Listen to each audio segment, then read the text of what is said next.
pack valve may illuminate with one pack being supplied by one engine, but should extinguish when N2 is increased above 80%.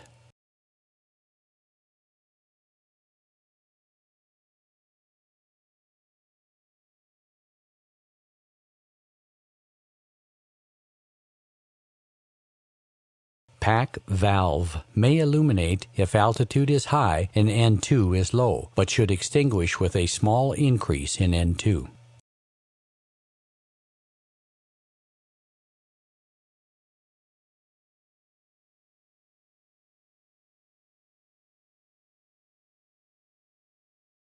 If none of the mentioned conditions apply, the relevant pack should be selected off.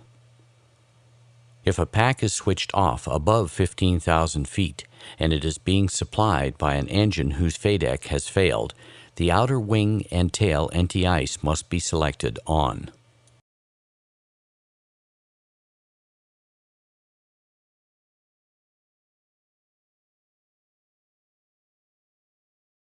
Congratulations! You have now completed this module.